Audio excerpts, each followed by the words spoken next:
Le nom de c'est l'amylose. Elle a été découverte en 2011, avril 2011, lors d'une intervention chirurgicale. Les signes que je ressentais, c'était une grande fatigue, essoufflement, et une incompréhension pour quelle raison je ressentais cette fatigue et j'étais essoufflé, compte tenu du fait que je ne travaillais pas. J'avais pas lieu d'être fatigué, que je ne faisais pas grand-chose dans la journée. Pendant les vacances en question, du fait que c'était en montagne, j'étais beaucoup plus essoufflé qu'habituellement lorsque j'étais chez moi en ville. Mes petits-enfants ont voulu à tout prix que j'aille à la piscine avec eux. Moi, ça ne me disait rien, mais enfin, je finis par leur céder. Voilà la piscine. C'est une petite piscine dans un hôtel, donc elle n'est pas très bien grande.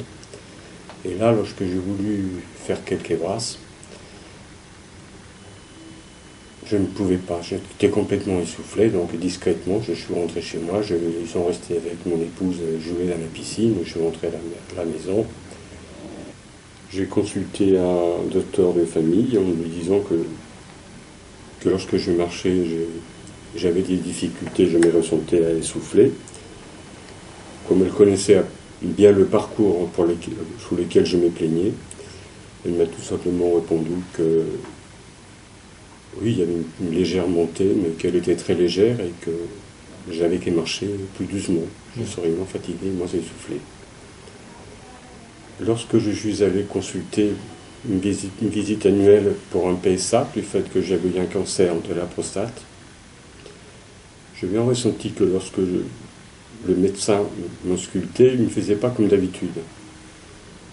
Donc, suite à ça, il m'a donc annoncé que le cancer que j'avais eu, que tout allait bien, mais qu'il trouvait comme une polype ou peut-être une petite tumeur au côlon. Et qu'il valait mieux, d'après lui, l'enlever. Alors, comme moi je lui faisais confiance et il n'y avait pas de problème de ses points de vue, je lui ai dit, écoutez, on peut le faire quand vous voulez.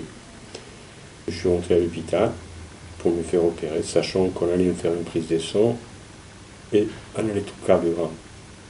Le cardiologue est passé comme prévu en fin de l'après-midi pour me faire un électrocardiogramme. Et il m'a dit, écoutez, c'est bizarre. Il a demandé que je lui fournisse le dernier électrocardiogramme qu'il m'avait fait, puisque j'avais eu à faire à lui pour d'autres opérations. Et c'est toujours le même cardiologue qui m'avait que j'avais vu, que j'étais opéré. Et devait ressortir le lendemain, et là on m'a dit que je ne pouvais pas sortir, que l'anesthésiste ne voulait pas que je sorte, et que le cardiologue ne voulait pas que je sorte, car il trouvait qu'il y avait quelque chose qui n'allait pas, donc il fallait surtout pas sortir. Donc, compte tenu que j'ai insisté pour sortir, le chirurgien m'a demandé de sortir, à condition que je m'adresse en ville à un cardiologue. Je me suis adressé donc à un cardiologue en ville, il a téléphoné à la clinique d'Eneuilly-sur-Marne, spécialisée dans la cardiologie. Il m'a dit que c'était son cardiologue à lui, donc il avait toute confiance en lui. Et j'étais hospitalisé le lendemain matin. Là, on m'a descendu au bloc, on m'a fait une exploration pour savoir si j'avais pas besoin de quelque chose du côté du cœur. Et on m'a dit que tout allait bien, mais sûrement, compte tenu de cette fatigue que j'avais, et cet essoufflement, que je devais avoir, lors du mois avoir fait une embolie pulmonaire. Donc on a décidé de me faire une prise de sang. Au bout d'un certain temps, on m'a dit non, écoutez, de ce côté-là, il n'y a aucun problème. Vous allez donc sortir et rentrer chez vous. Je suis remonté dans la chambre et là, j'ai eu affaire au premier cardiologue que j'avais vu en arrivant à l'hôpital, qui m'a dit, écoutez, vous ne sortez pas ce soir, je préfère vous envoyer tout de suite au rez-de-chaussée pour vous faire une échographie cardiaque, et après cette échographie, on verra ce qu'il y a lieu de faire. Vous voyez, le lendemain matin, le cardiologue, toujours le jeune cardiologue que j'avais vu, il m'a donc dit que j'allais donc sortir. Il m'a fait une ordonnance pour faire une prise de sang, et dans cette prise de sang, que je prenne rendez-vous, sitôt que j'avais la prise de sang, que je prenne rendez-vous avec mon cardiologue en ville avec les résultats. J'ai eu les résultats, Et c'est toujours lui qui m'a remis les résultats. Il m'a dit, écoutez, monsieur Granda, je vous conseille d'aller voir quelqu'un vite, parce qu'il y a quelque chose, vous avez quelque chose qui ne va pas, donc il faut aller voir quelqu'un. Je suis allé donc vu mon cardiologue. Vu du résultat, il a téléphoné de suite à mon médecin traitant. Et pour pouvoir, vous pouvez m'envoyer. Donc elle a décidé de m'envoyer chez les professeurs Godot pour être hospitalisé. J'étais hospitalisé chez le professeur Godot, mais avant, on m'a demandé de passer donc à Henri Mondor, dans un premier temps faire une échographie qui m'a été faite, des questions m'ont été posées, pour quelle raison j'étais essoufflé, comment j'étais essoufflé et quand j'étais essoufflé. Je leur ai dit ce que je ressentais. Et dans l'après-midi, suite à cette échographie, j'étais hospitalisé. Le lendemain, j'ai vu le professeur Godot, toujours avec le jeune interne, pour me faire un prélèvement du côté de la lèvre, un prélèvement du côté gauche, du côté du ventre. Et le professeur Godot a dit au jeune futur médecin qui l'accompagnait que j'avais certainement une amylose, car je représentais les symptômes d'une amylose. C'est la première fois que j'ai entendu parler de ce nom-là, enfin plutôt la deuxième fois, puisque mon cardiologue, lorsqu'il avait téléphoné à mon médecin traitant, il avait employé aussi le mot amylose. J'ai eu donc un rendez-vous pour mon cardiologie au 8e étage. Et dans l'après-midi, c'est le docteur Damy qui m'a posé la question si j'étais conscient de ce que j'avais. Je crus que je savais ce que j'avais, car avec les résultats sanguins que j'avais eu au laboratoire, j'ai rentré ces résultats sur Internet, et je crus comprendre que j'avais quelque chose qui était apparenté à une leucémie, mais sans plus de choses. L'ami m'a expliqué donc ce qu'il en était, les traitements que je pouvais suivre, quel type d'amylose je pouvais avoir. Elle pouvait être héréditaire et non héréditaire. Et à partir de là, tous les examens ont été faits. Et c'est là que le docteur Damy m'a parlé la première fois du pacemaker. C'est tout simplement parce que d'après ce qu'ils avaient constaté, la communication au point de vue électrique qui se fait entre le cerveau et le cœur ne se faisait pas. Donc là, je lui ai dit que je pouvais avoir une mort subite. À partir de là, c'est le docteur Dupuis qui est venu me voir,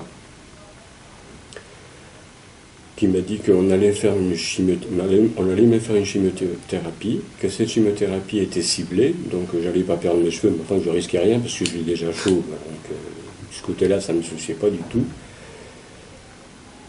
Que ça allait se passer donc une fois par semaine, pendant 4 semaines, 15 jours de repos, et on recommençait, et que ça allait durer pendant 9 mois. Le traitement, ça consistait en une injection du produit Belcade, 2 cachets que je prenais, c'est aussi, le pharmacien m'a dit que c'est aussi de la chimiothérapie en cachet, que je prenais lors de la première injection pendant 4 jours. Et un anticancéreux que je prenais aussi un cachet pendant 4 jours, lors de la première injection, que j'allais chercher ici, à la pharmacie en bas. Les 3 semaines qui suivaient, c'était simplement une injection au Belcade. Les premiers mois, elles ont toujours été faites ici. Et après, au fur et à mesure que le temps est passé, ça s'est passé, la première séance, ça s'est passé à l'hôpital.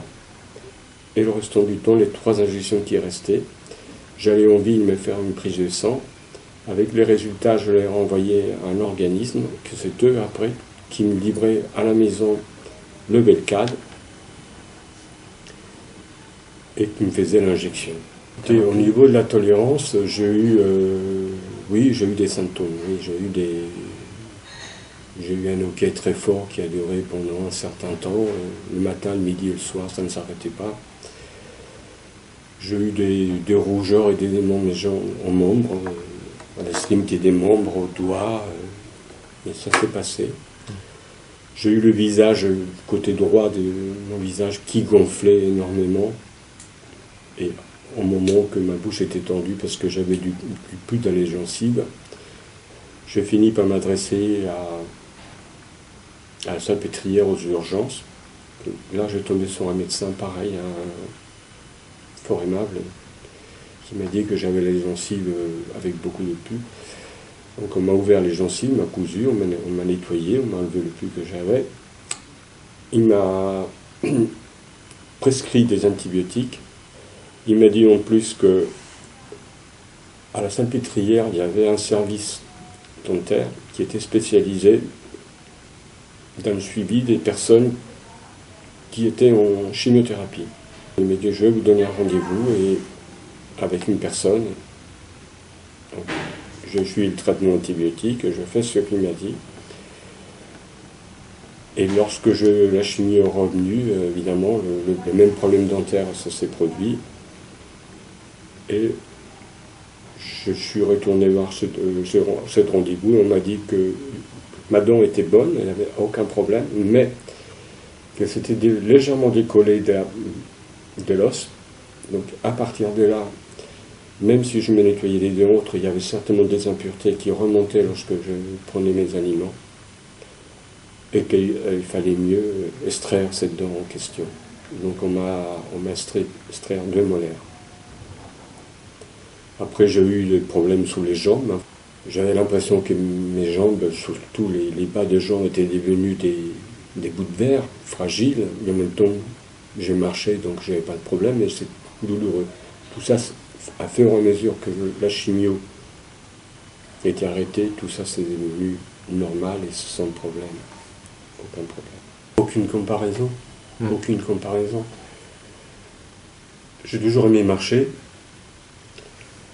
Et là, je marche partout où j'y vais à pied. Je ne prends rarement la voiture. L'année dernière, je suis donc parti en vacances pendant 2 mois, parce qu'auparavant, je n'étais pas parti en vacances depuis un certain temps. Je fais de la marche. Mes parents avaient acheté en montagne une bergerie dans laquelle on ne peut avoir accès qu'en marchant.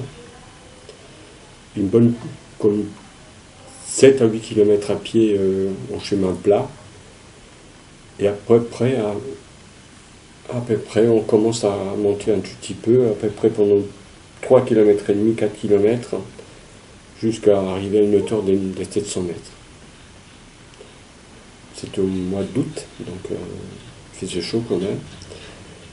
Le chemin en question pour grimper, à un moment donné, il est bien ombragé du fait qu'il y a pas mal d'arbres. Mais je l'ai quand même monté, je suis arrivé là-haut, j'étais très très content parce que il y a longtemps que je n'avais pas faire ça. Mon petit-fils, toujours cette histoire des piscines, voulait à tout prix, parce qu'il fait de la natation, il voulait à tout prix que j'aille avec lui à la piscine. Donc nous sommes allés avec sa sœur, mon épouse et moi-même à la piscine. C'est une grande piscine, avec un long bassin. Et là, je finis par retourner à la piscine et j'ai pu faire quelques allers-retours sans me fatiguer. Chose que je suis retourné cette année, et là je n'ai fait pas qu'un, je n'ai fait plusieurs. Et la qualité de vie, il n'y a aucune comparaison. Il n'y a aucune comparaison. Je voudrais dire à tous ceux que, par malchance, ils sont atteints de cette pathologie, que l'espoir, il ne faut pas le perdre. Je leur souhaite qu'ils aient la même chance que moi j'ai eue, tomber sur une équipe qui sache de quoi il s'agit et qui s'en sortent aussi bien que moi je me suis sorti. Mais surtout, il ne faut pas perdre espoir, que la vie est meilleure après.